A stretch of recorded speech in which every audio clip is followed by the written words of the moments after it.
মনুষ্যরূপী কোরআনে অঙ্কিত আছে আপনার চেহারা, পাতার কোরআনে অঙ্কিত আছে ১,৫০০ বছর আগের মুয়াবিয়া, আর নূরি কোরআনে মজুদ আছে ২৪ সালের মুয়াবিয়া।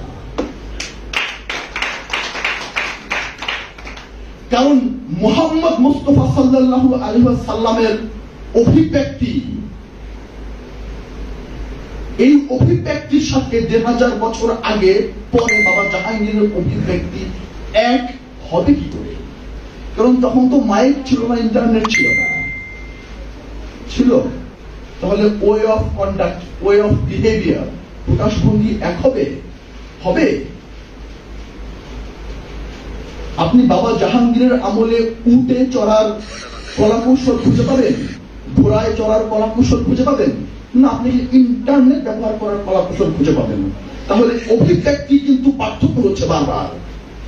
ওয়ে অফ বিহেভিয়ার, চলার পথের যে দিক নিদর্শনগুলা, চলার পথের যে গাইডলাইন্স গুলা বরাবর বরাবর বরাবর বরাবর সেটা চেঞ্জ হচ্ছে, বারবার চেঞ্জ হচ্ছে।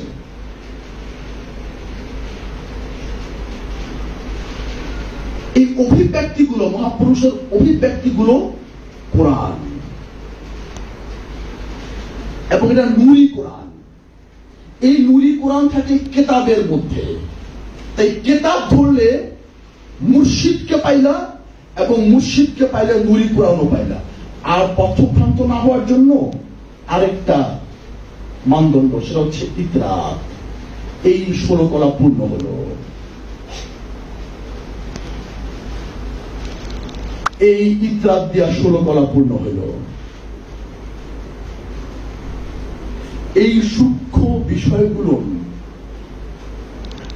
বাবা জাহাঙ্গীর এবং পৃথিবীর বড় বড় সুফিরা বারবার বলেছেন, শত সহস্র বার বলেছেন। কিন্তু ওই পাঠ এবং ওই লেসন যখন আমাদেরকে শেখানো হয়েছে, আমরা শিখেছি বলে স্বীকারোক্তি দিচ্ছি বরাবর, কিন্তু যখন প্রশ্নপত্র হাতে চলে আসে, স্ক্রিপ্টে আর 2টা লাইন লিখতে পারি না। যখন প্রশ্নপত্র আমার হাতে চলে এসেছে, তখন আর খাতায় লেখার সাধ্য আমার নাই। কেন নাই?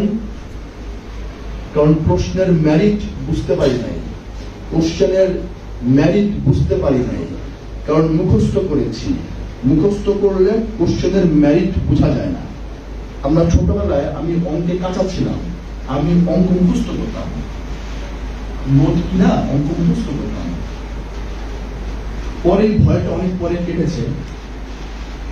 একজন ভালো শিক্ষক পেয়েছিলাম অঙ্কের, তিনি আবার ভেঙ্গা বোঝাইতেন। তখন থেকে আবার একটু সাহস পাইতাম, ভেঙ্গা ঘুরে আসলে পড়ার বা পারার চেষ্টা করতাম। কিন্তু শুরুর দিকে এরকম গুরু শিক্ষক পাইনি। এই নোট কিনাই না, পরীক্ষার 7 দিন আগে ভেদাস্তের অঙ্ক মুখস্থ করতাম। যেই প্রশ্নপত্র ঘুরায় আসতো আর লিখতে পারতাম না। বাবা জাহাঙ্গীর আমাদেরকে শিখিয়েছেন, কিন্তু আমরা আত্মস্থ করি, আমরা মুখস্থ করেছি। এই কারণে যেই মাত্র পরীক্ষার সেই মুহূর্তটি সামনে এসে দাঁড়িয়েছে, আমরা আর ফেল করে গেছি। আমরা আত্মস্থ করিনি যে দীক্ষা, আমরা মুখস্থ করেছি দীক্ষা। এত বড় জলজ্যান্ত উদাহরণ মুখস্থ আর আত্মস্থর মধ্যে।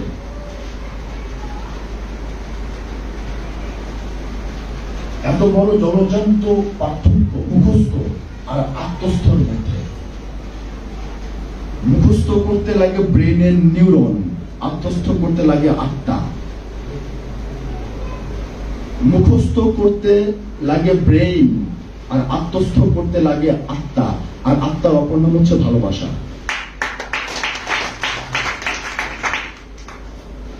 আপনি যত বেশি ভালোবাসবেন, আপনি তত বেশি আত্মস্থ করতে পারবেন বইয়ের লেসন।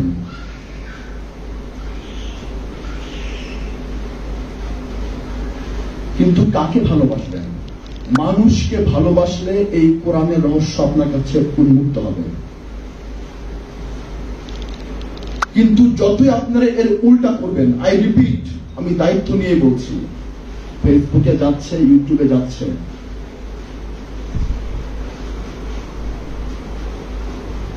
আপনি মানুষ রূপী কোরআনকে যত বেশি আত্মস্থ করবেন, এই কোরআনের ভাষা আপনার কাছে পরিষ্কার হবে।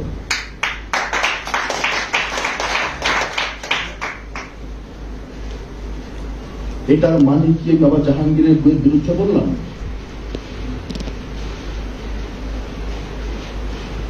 বলেন তো, এটা মানে কি? এটা দাঁড়ালো তাই কি আপনারা বুঝলেন? বলেন না। আমি কি বলেছি? আমি বলেছি বাবা জাহাঙ্গীরকে যত বেশি ভালোবাসবেন, যত ধারণ করবেন, তত তার লেখনীগুলো আপনার চেতনায় ধাক্কা দেবে। এটার মানে কি আমি বইয়ের বিরুদ্ধে বললাম? নাজমুল, এই কথাটা কি বইয়ের বিরুদ্ধে গেল? হ্যাঁ, কিন্তু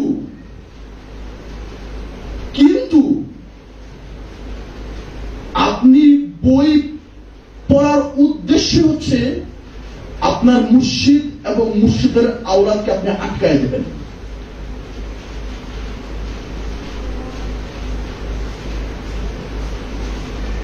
আপনার বই পড়ার উদ্দেশ্যই হচ্ছে খুঁজে খুঁজে খুঁজে খুঁজে রেফারেন্স এবং দলিল এবং যুক্তি বের করে করে করে করে করে করে করে আপনি কাউকে আটকায় দেওয়ার জন্য গবেষণা করছেন, কাউকে আটকায় দেওয়ার জন্য গবেষণা করছেন। অথবা মানুষ, যে মানুষের ভেতর রূপে রব্বুল আলামিন বাস করেন, সেই মানুষকে লাঞ্ছনা দিয়ে, সেই মানুষকে কষ্ট দিয়ে, সেই মানুষকে রাস্তায় নামিয়ে এনে, সে মানুষকে কাঠ গড়ায় দাঁড় করিয়ে আপনার ভেতর থেকে যে ইগো এগুলা বই প্রকাশ হচ্ছে, আপনার ভেতর থেকে যে ক্রোধের বই প্রকাশ করছে, আপনার ভেতর থেকে যে অহংকার এবং অহমিকার আপনি বিচ্ছুরণ ঘটাচ্ছেন মানুষের তরে, এই যখন আপনার অবস্থা, তো সেখানে আপনাকে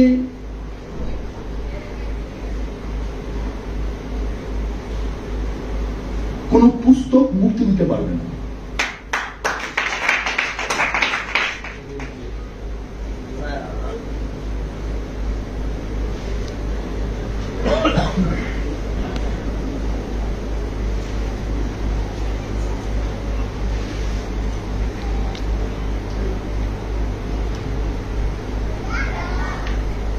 এই জায়গাটাতে আমি সবসময় একটা উদ্ধৃতি টেনেছি, এই জায়গাটাতে আমি সবসময় একটা উদ্ধৃতি, একটা এক্সাম্পল টেনেছি। আর সেই এক্সাম্পলটা ছিল যখন মহাপ্রভু হুসাইন আলামপনা আলাইহিস সালাতু ওয়াস সালামকে কারবালার প্রান্তরে শাহাদাত বরণ করানো হয়, তখন তো ওনারা বেদ এবং গীতার রেফারেন্স দেয় নাই।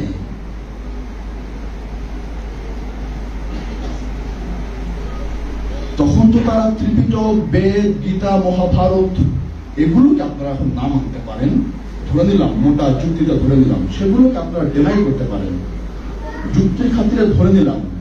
সেখানে তো সিফিনের যুদ্ধে তো বল্লমের আগায় তো মুয়াবিয়া কাফের, মুশরিক এবং অবিশ্বাসীদের লেখা দর্শন এর পাণ্ডুলিপি জাহির করেন নাই।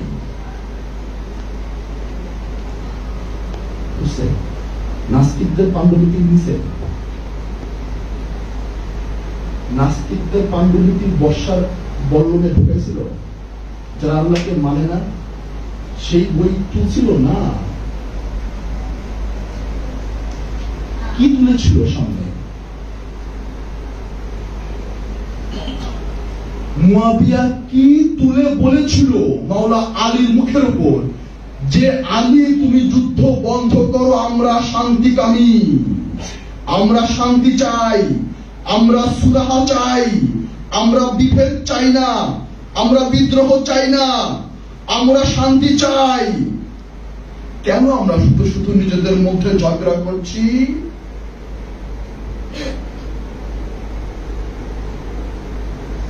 আমাদের কাছে তো মহামান্য রব্বুল আলামিন, যিনি এই বিশ্বের সৃষ্টিকর্তা, তার বাণী এসেছে বিশ্বনবী মহানবীর উপর। আমরা তো সেই কোরআনই উঁচিয়েছি। আমরা কি নাস্তিকদের লেখনী উঁচিয়েছি নাকি বেদ গীতা উঁচিয়েছি? মানে উঁচা করছি আর কি, কোরআন উঁচা করছি।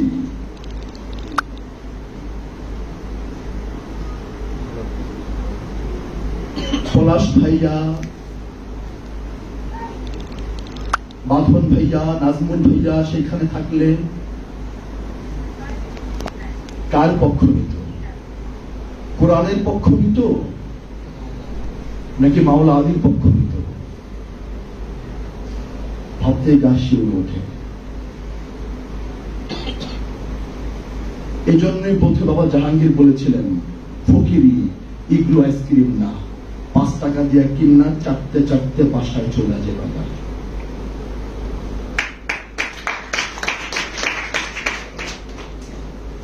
কত বড় সাংঘাতিক পরিস্থিতি ক্রিয়েট হয়েছিল সেদিন। বল্লমের ওপর কোরআন, মাওলা আলী কোরআন ঝুলায় নাই।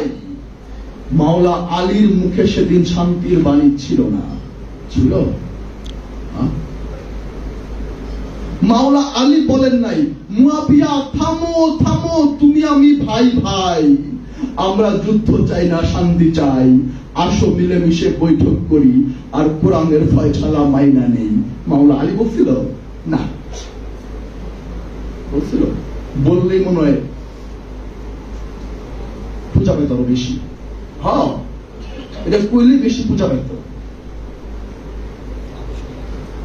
এটা কইলেই কিন্তু ভোটে জিতা যেত কা। কিন্তু মাওলানা কয় নাই। কেন কয় নাই? কারণ মাওলা আলী মুরিদ গনে না।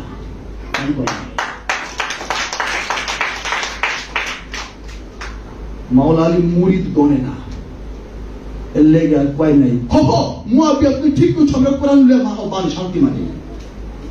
মুয়াবিয়া মুরিদ বলে, মুয়াবিয়ার ডর, মুরিদ গেলে খামু করি, তাই কোরআন ধরছে আর শান্তি চাইছে। আর মাওলা আলী মুরিদ গনে না, তাই বলছে ভণ্ড প্রতারক, ওকে কাবুকাত করো, কারণ এই পয়জন থাকলে আমার আশেটা সব বিপথে যাবে। কোরআন শান্তির বাণী প্রচার করুক, কিন্তু আমি দেখতেছি সে প্রতারক।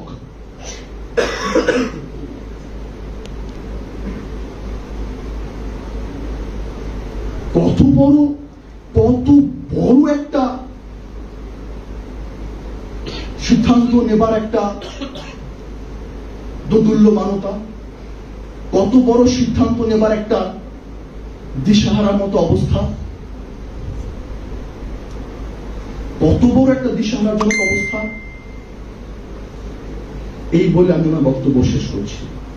আমার বক্তব্যের মূল বিষয়বস্তুটা ছিল এটাই, আমি আবার একটু খোলাসা করি। যদি মনুষ্যরূপী কেতাবের ধ্যান করেন, যদি মনুষ্যরূপী কেতাবকে তাসাব্বুর করেন, ধ্যান করেন, ভালোবাসেন, যদি তার নিকট আত্মসমর্পণের বাসনা করেন, সত্যিকার অর্থেই যদি নূরময় কেতাব, মনুষ্যরূপী কেতাব, যার মধ্যে যার হৃদয়ে লৌহ মাহফুজ এবং যার হৃদয়ে কোরআন সংরক্ষিত আছে, যেরকম কেতাবের মধ্যে কোরআন সংরক্ষিত থাকে, সেরকম যদি একজন মনুষ্যরূপী সাকার গুরুর নিকট আত্মসমর্পণ করতে থাকেন ধীরে ধীরে ধীরে ধীরে ধীরে ধীরে, তখন আপনি বুঝতে পারবেন বাবা জাহাঙ্গীরের লিখিত এই বইগুলার ওজন এবং কি মিন করছেন, কি লিখছেন, কাকে ইন্ডিকেট করছেন, কি ইন্ডিকেট করেছেন। বাবা জাহাঙ্গীর ওই শব্দ, ওই বাক্য লেখার সময় বাবা জাহাঙ্গীর কি চিন্তা করেছিলেন, বাবা জাহাঙ্গীরের মনে কি চিন্তা উদয় হয়েছিল, তা আপনি সব বলতে পারবেন।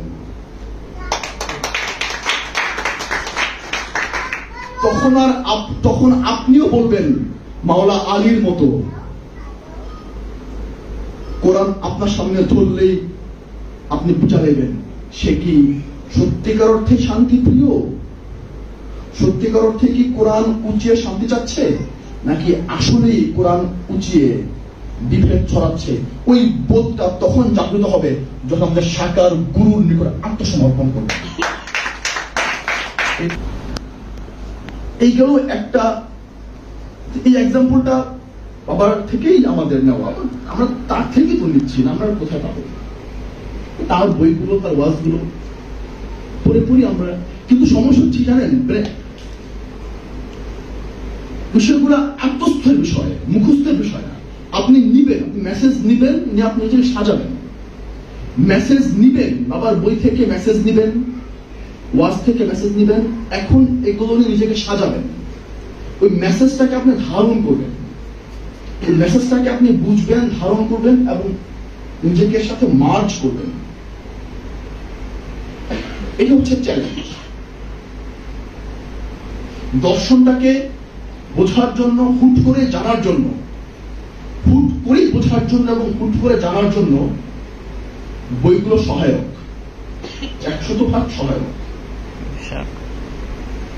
কিন্তু এর মেসেজটা যাতে বিকৃত না হয়, বইয়ের মেসেজ যাতে আমি ভুল না বুঝি, বইয়ের মেসেজ যাতে আমার ব্রেইন এবং অন্তর থেকে ফসকে না যায়, যাতে ভিন্ন কিছু না বুঝি, এটার জন্যই বইয়ের পাশাপাশি আরেকজন বসে আছেন। তা না হলে আরেকজনের বসে থাকার প্রয়োজন ছিল না। এই সহজ বক্তব্যটা কেন জানি আপনারা বুঝতে পারেন না এবং জগতের অধিকাংশই বুঝতে পারে না,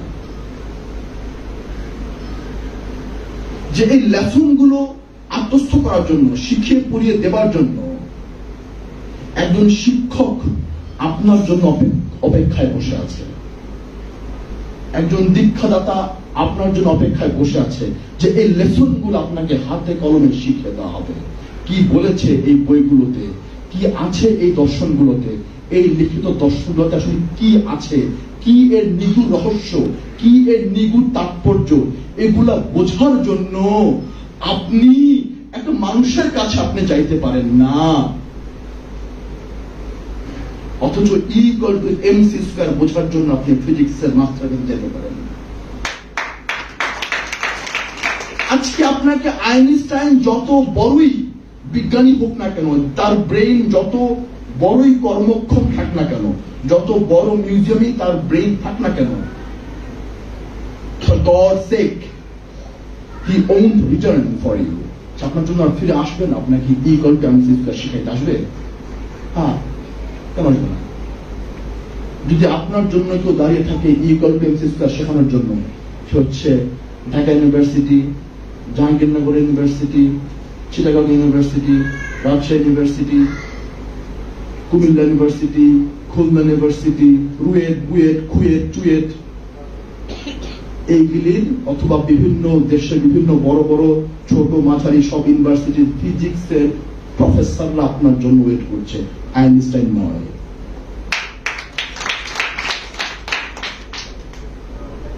আপনি পড়ছেন আইনস্টাইন তত্ত্ব, যাচ্ছেন ইউনিভার্সিটির প্রফেসরের কাছে, কেন? ঘরে বসে শিক্ষা নিতে হয়। হ্যাঁ, ইউটিউবের যুগ, ফেসবুকের যুগ আপনার ভেতরে আছে তো, যাহা আছে বিশ্ব ব্রহ্মাণ্ডে তার আছে আপনার হৃদয়ে, আছে না হৃদয়? খুঁজে নাও। এমএসসিতে ভর্তি হোক,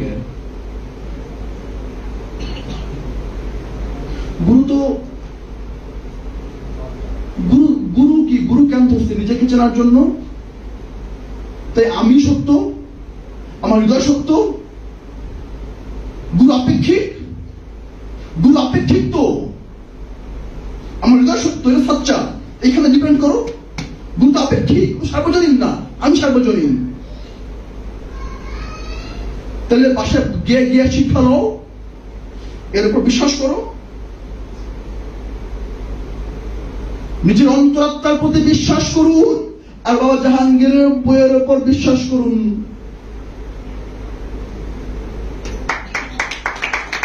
বাবা জাহাঙ্গীরের জীবনের প্রধানতম যুদ্ধ ছিল এটা, এবং এই যুদ্ধেই আমরা অধিকাংশই পরাস্ত। যে তিনি কেতাব, নুরি কেতাব আর কাগজের কোরআনের মধ্যে একটা চরম একটা কেমিস্ট্রি, একটা মিথস্ক্রিয়া তৈরি করেছেন, একটা যোগ সাজেশ তৈরি করেছেন, একটা চমৎকার কেমিস্ট্রি তৈরি করেছেন, যে তিনি কোনটাকেই বাদ দেন নাই। এই একটা মেলোডি, এই ব্যালেন্স, এই ছন্দ, এটা লর্ড কালান্দার বাবা জাহাঙ্গীর দিয়ে গেছেন। তার একটা ভয়ঙ্কর বিশাল উচ্চ মাপের একটা দীক্ষা। এই পাতার কোরআন এবং নুরির কোরআনের মাঝে যেটা চমৎকার ব্যালেন্স এবং মেলোডি, এটা তিনি ব্যালেন্স করে গিয়েছেন। একটা ভয়ঙ্কর লেভেলের সৌন্দর্য আছে দুটার মধ্যে, একটা চমৎকার একটা যোগসূত্র আছে এই দুটোর মধ্যে, একটা হারমোনি আছে, একটা সুর আছে, একটা সঙ্গীত আছে দুটোর মধ্যে। এই সঙ্গীতের মাধুর্যতায় বারবার হোঁচট খেয়েছে স্বার্থপরতা, হিংসা, অহংকার, গোরামি, আধিপত্য।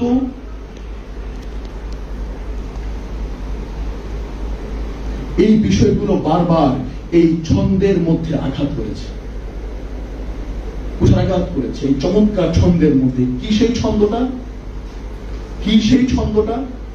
এই ছন্দটা যেটা বাবা জাহাঙ্গীর দিয়েছেন, এই একই ছন্দটা প্রিয় মুর্শিদ বাবা বেদম শাহ ওয়ারসি আল জাহাঙ্গীর প্রতিষ্ঠিত করতেছেন। কি সেই ছন্দটা? আমি সেই ছন্দটা একটু আপনাদেরকে বুঝিয়ে বলার চেষ্টা করি। এই মেলোডিটা হচ্ছে, এখন যেটা বললাম সেটা সেই ছন্দ। সেই ছন্দ হচ্ছে আর কিছু নয়, বই পুস্তক থেকে ধারণা, ধারণা, বই পুস্তকের বইয়ের বাঘের ছবি দেখে বাঘের প্রতি ধারণা এবং চিড়িয়াখানায় যাইয়া বাঘ দর্শন। এটা হচ্ছে ছন্দ, এটা হচ্ছে বই এবং বাস্তবতার মধ্যে ছন্দ। এই সুন্দর ছন্দটা সত্যিকার অর্থে অনেক সুন্দর। এই ছন্দকে ব্যাহত করে না প্লিজ। এই ছন্দের গায়ে আর অ্যাটম বোমা ফালায়েন না।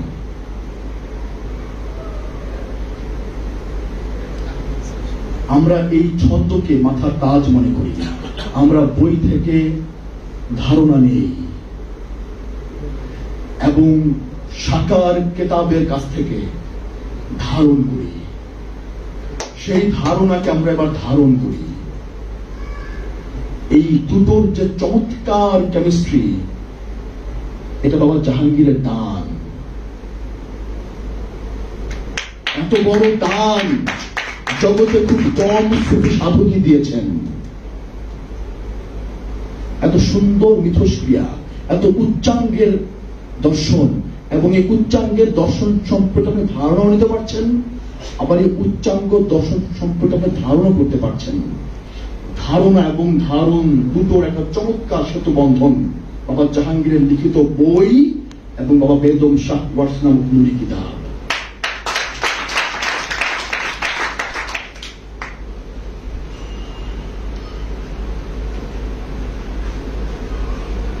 যখন হযরত ঈসা মসীহ আলাইহিস সালাতু ওয়াস সালামকে শুলিতে চড়ানো হয়, তখন সেই পান্ডা পুরোহিতদের কাছে ছিল লর্ড মোজেসের তাওরাত।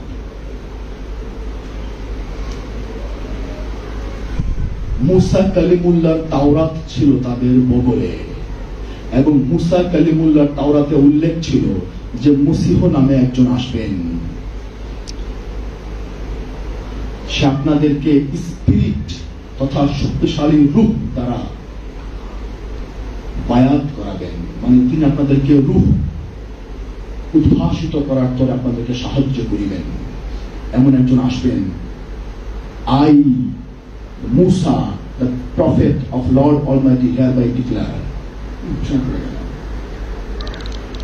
যারা সেদিন হযরত ঈসা মসীহকে শুলিতে চড়িয়েছেন, প্রত্যেকে অক্ষরে অক্ষরে বিশ্বাস করতেন যে এই তাওরাত যেটা আমরা মুখস্থ করেছি মাদ্রাসায়, যা পড়েছি, যা গবেষণা করেছি, সেটা ভুল হইতে পারে না, পারে না, পারে না। তারা প্রত্যেকেই মসীহর জন্য অপেক্ষা করছিল। বোঝা গেল? বুঝতে পারলেন? তারা প্রত্যেকেই মসিহের জন্য অপেক্ষমান ছিল। কারণ আমরা যা গবেষণা করেছি তা ভুল হতে পারে না, এই বিশ্বাসটুকু তাদের ছিল। তারা বিশ্বাস করত যে সত্যি সত্যি মসিহ আসবে। কিন্তু ভাগ্যের কি নির্মম পরিহাস, যার জন্য অপেক্ষমান ছিল, যার জন্য, যার পথ চেয়ে তারা বসেছিল, যাকে ফুলের মালা অর্পণ করার জন্য তারা বসেছিল, যার আবির্ভাবের জন্য দিন গুনছিল তারাই তাকে শুরুতে চড়াই দিল।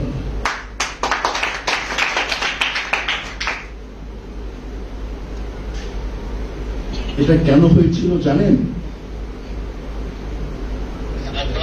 যে কেউ একজন দাঁড়ায় বলেন তো নিজের ফিলিংস, এটা কেন হয়েছিল? আমার ধারণা এটা হয়েছিল, তাদের কাছে লিখিত তাওরাত তো ছিল, কিন্তু তাদের কাছে তাওরাত বোঝানোর যে দীক্ষা গুরুটা ছিল না। তাদের কাছে তাওরাত তো ছিল, কিন্তু তাওরাত যে মুসা কালিমুল্লাহ এখন বুঝাবে না, মুসা কালিমুল্লাহ যে গত হয়েছেন এবং প্রকৃতির অমোঘ বিধানে মুসা কালিমুল্লাহ আবার মাজার থেকে উঠে আসবেন না, তারা বুঝতে পারেন নাই। তারা বুঝতে পারেন নাই যে তাওরাত নামক এই মহাবিজ্ঞানময় পাণ্ডুলিপিটিকে যিনি বুঝিয়ে শিখিয়ে পড়িয়ে দেবেন, তিনি স্বয়ং জাগ্রত একজন কামেল গুরু, যে ত্রিকালদর্শী, তার কাছ থেকে চলো যাই তাওরাত বুঝে নেই। যদি বুঝতে চাইতো, সেই গুরু সন্ধান যদি পাইতো, তাইলে তারা ঈসা রুহুল্লাহকে শুরুতে চড়াইত না। একমাত্র মানুষ রূপী গুরুর অভাবেই এবং মনুষ্য রূপী গুরু থেকে দীক্ষা লাভের অভাবেই এই সমস্ত মানুষ পশুই থেকে গেল, যদিও তাদের বগলে তাওরাত ছিল।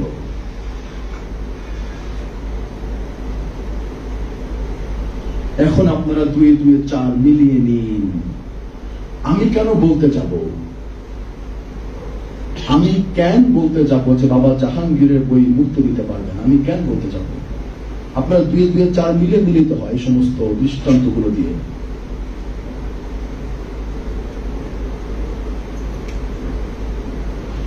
অ্যালোন, একা বাবা জাহাঙ্গীরের বই মুক্তি দিবে না, একা মহানবীর কোরআন মুক্তি দেবে না, একা ভগবান যীশু খ্রিস্টের ইনজিল মুক্তি দেবে না, একা ভগবান বুদ্ধের ত্রিপিটক মুক্তি দেবে না, একা বেদ মুক্তি দেবে না।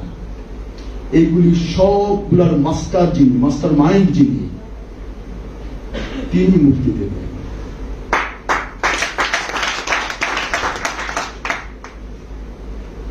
এই প্র্যাকটিক্যাল জ্ঞানটাই বাবা জাহাঙ্গীর সারা জীবন বুঝাই গেছেন।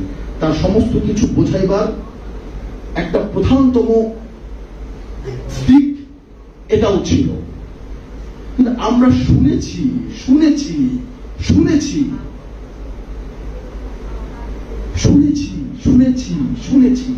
গবেষণা করেছি, কিন্তু ফলাফল হয়েছে শূন্য। কত বড় ট্র্যাজেডি! এই বলে আমি আমার অগোছালো বক্তব্য শেষ করছি। আপনারা সবাই থাকবেন, অবাজান আজকে গান বাজনা শুনবেন।